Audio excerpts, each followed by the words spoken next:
میں یہ چاہتا ہوں کہ اس پروگرام کا آغاز کر دیا جائے۔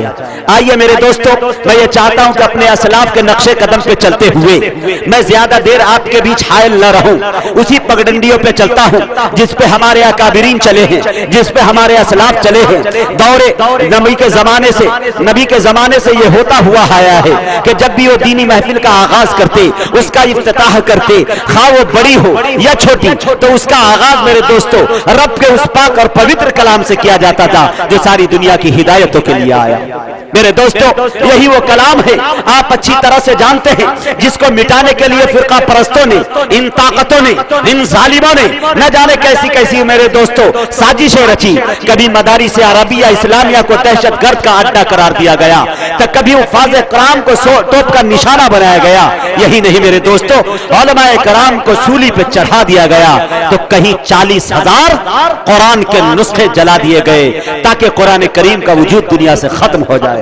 لیکن ان بے وقوف، ان احمق کو یہ خبر نہیں کہ جسے خدا رکھے کوئی مائی کا لال چک نہیں سکتا۔ کسی شاعر دوست نے کہا تھا کہ دیا روشن ہوا غار ہیرا سے ان کی عظمت کا، دیا روشن ہوا غار ہیرا سے ان کی عظمت کا۔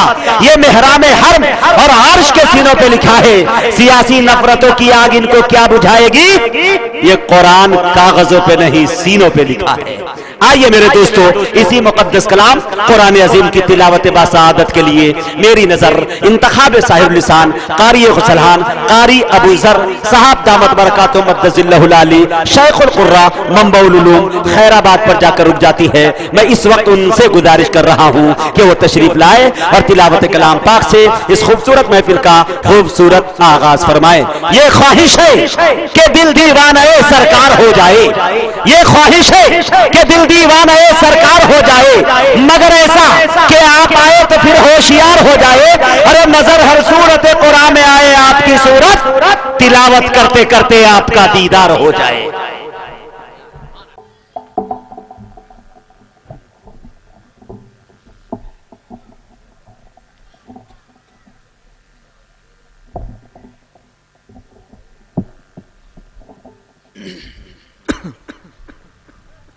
اعوذ باللہ من الشیطان الرجیم،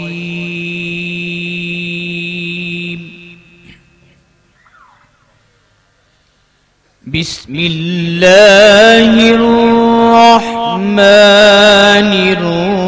الرحیم۔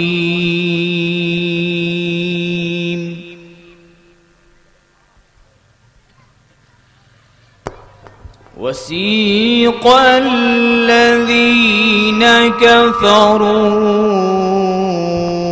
إلی جہنم زمرا،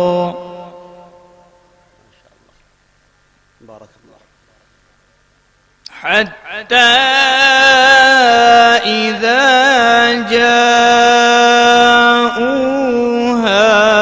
فتحت أبوابها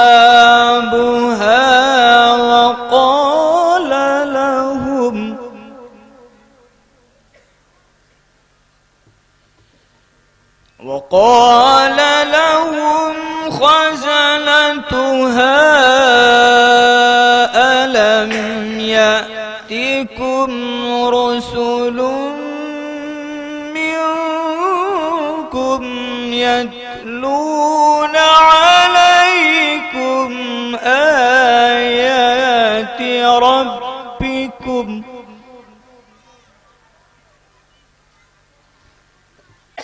يتلون عليكم آيات ربكم وينذرونكم لقاء يومكم هذا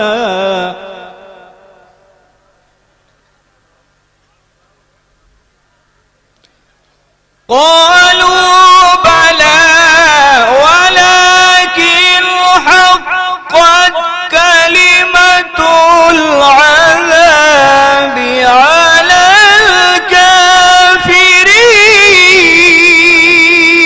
الكافرين. الله أكبر، بارك الله، اللهم زد فزد، माशाअल्लाह माशाअल्लाह।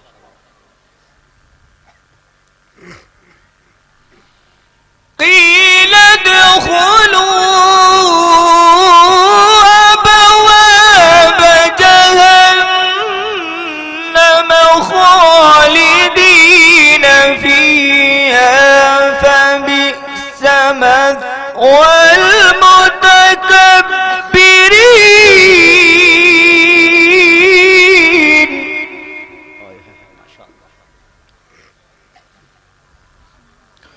وسيق الذين اتقوا ربهم إلى الجنة زمرا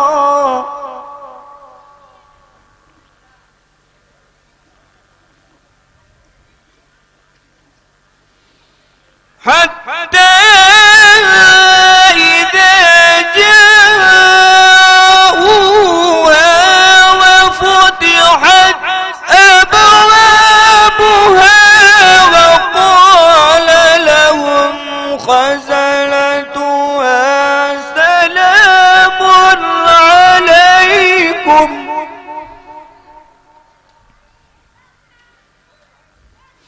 سلام عليكم طبتم فادخلوها خالدين.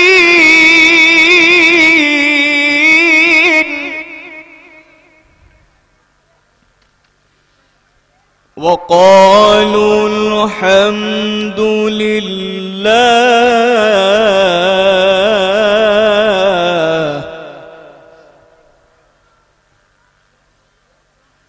وقالوا الحمد لله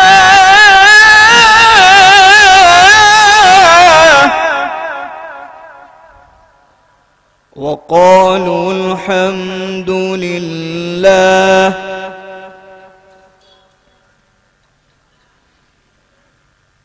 وقالوا الحمد لله الذي صدقنا وعده وأورثنا الأرض نتبوأ من الجنة حيث نشاء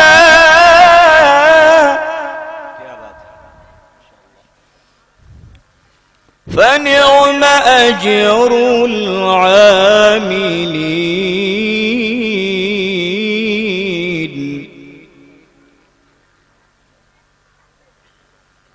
وترى الملائكة حافين من حول العرش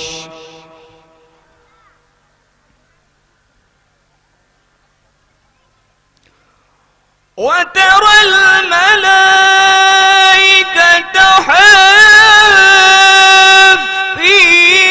من حول العرش يسبحون بحمد ربهم وقضي بينهم بالحق وقيل الحمد لله رب العالمين. صدق الله العظيم.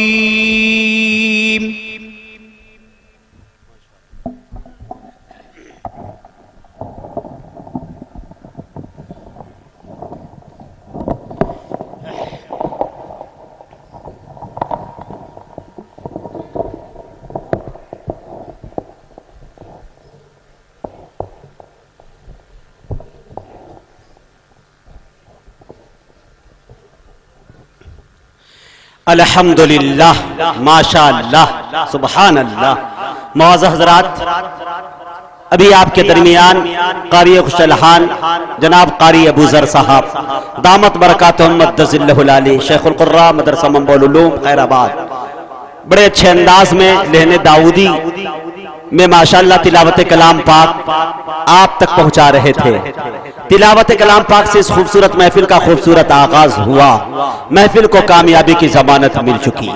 حضرت قاری صاحب جب قرآن پاک کی تلاوت پیش کر رہے تھے اور آپ اس انداز میں سماعت کر رہے تھے کہ جس انداز میں قرآن کریم کو سنا جاتا ہے، واقعی اسی ادب کے دائرے میں سنا جاتا ہے جس انداز میں آپ پہ سکتہ طاری تھا اور ایک سکوت طاری تھا، اور میں یہ دیکھ رہا تھا بڑی سنجیدگی کے ساتھ آپ سن رہے ہیں۔ اسی لیے میں اکثر یہ کہا کرتا ہوں کہ جب پھولوں نے خوشبو کی تجارت کی ہے تو پتے پتوں نے پھولوں کی شکایت کی ہے۔ مہک اٹھائے ہر سمت اطرو فضائیں جب کسی شخص نے قرآن کی تلاوت کی ہے۔ شاعر کہتا ہے کہ کلام رب کی ایک ایک لفظ میں گہرائی ہوتی ہے، وہی پڑھتا ہے جس کے ذہن میں بینائی ہوتی ہے۔